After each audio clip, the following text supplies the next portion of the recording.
Honourable Minister.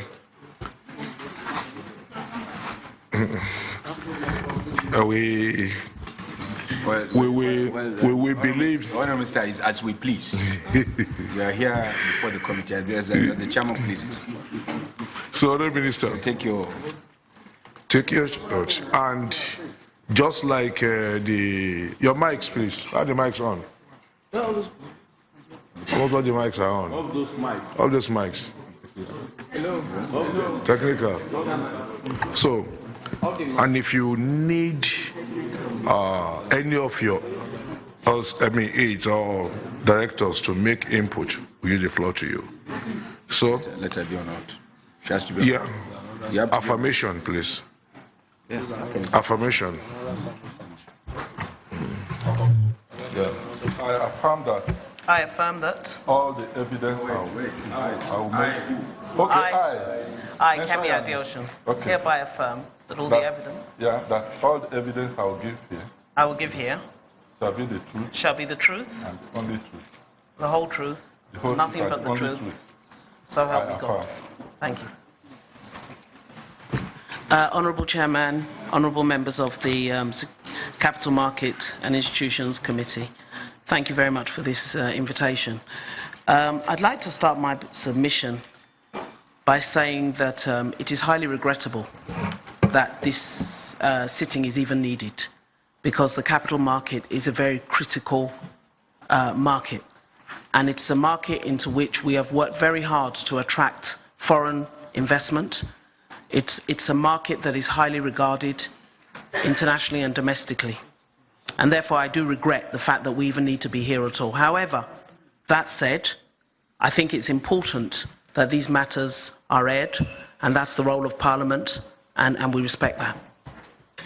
Honourable Chairman, I'm not going to waste your time. I'm going to go straight to the point, but I would like, with your permission, for the Director Legal to speak to the legality of Mr. Munir's suspension, and then I will speak to our findings and really the compelling case, in my view, for taking the action to suspend the Director General of the Securities and Exchange Commission. Thank you. We know the question was as well to give the Minister the privilege of airing our opinion while we're still live too. So that's why we have taken DJ live, so we need to yield the floor, and we have limited time now. Honourable Minister, so we'll come back to your question, Head of Legal. Thank you. Again, thank you, Honourable Chairman, and I would like to restate what I said earlier. It's quite regrettable that we're here. I'm going to restrict my answers to the matter at hand, which is the suspension of Munir Gwarzo, because as far as the Ministry of Finance is concerned, that is a standalone issue. And for that, let me give some history. Various allegations were made, some of which were on Sahara Reporters and other places where there was no evidence.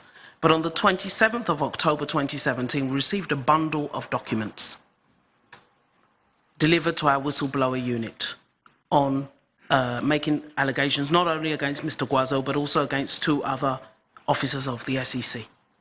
On that basis, I asked the head of the whistleblower unit to investigate. We did not immediately suspend Mr. Gwarzo because every allegation is just that, it's an allegation. It must be subject to some scrutiny, and the policy of the whistleblower unit is they have 2 levels of investigation. One is cursory and the other is detailed. Due to the seniority of Mr. Gwarzo in the market and the potential impact of the matter, I asked them to go straight to level 2, which is you either prove a case or we throw this out. They came back with evidence that suggested that there was a very real need to issue a query to Mr. Gwarzo, which is the procedure. Mr. Gwarzo was then queried. He responded. But unfortunately, his responses contradicted the evidence that we had at hand. For example, Mr. Gwarzo claimed that he had resigned from the company. But the evidence we had from CAC showed him to still be a director and shareholder. So on that basis, we felt there was a need to do more work. I sent then the team back again. And this explains the delay between his response and his eventual suspension. Back again, because when you have 2 pieces of conflicting evidence, he attested that he had resigned in 2012. Meanwhile, CAC was still showing him to be both a director and a shareholder. So we needed to get other evidence. So we then went to bank records and found that Mr. Munir remained a signatory to that account. And we obtained evidence of banking transactions where he signed as a director. That then, for me, became conclusive evidence that the position he had maintained in his memo was incorrect, or at least unreliable. And on that basis, we had an internal meeting where we looked at all the evidence. At the same time, we were receiving information from the staff of SEC that documents were being removed, and we knew that we needed to do a thorough investigation. Of course, that investigation could not be done with Mr. Munir still at the helm of affairs in SEC, and that was when we took the decision to suspend Mr. Munir. As the Director Legal has said, we followed public service rules in terms of doing so.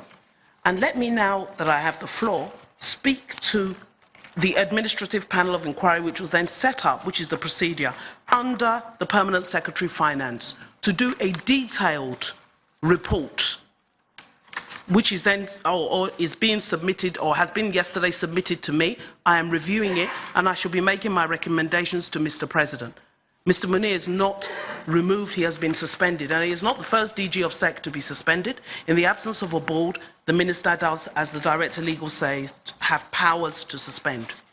Now, Mr. Munir's, the allegations are quite serious. And I say this because in capital market, we have a concept of fit and proper. I was a capital market operator for many years. To be in the capital market, you must be a fit and proper person. The standard expected of a capital market operator is very high. The standard of a capital market regulator is even higher. And when we are taking disciplinary actions against people, we must be seen to be above reproach, or else those actions will be questioned. And that was the challenge that we were having. The company in contention were alleging that the person who was investigating them was not a fit and proper person to do so, and felt that his actions were colored. And that suspicion needed to be removed. Mr. Munir, on the issue of his severance pay, or that he collected, we have investigated it. We have also looked, he made some positions that similar was done in central bank. We have gone to central bank. That is not the case. As far as we are concerned, the overruling of the recommendation of the Director Legal was improper. And if there was any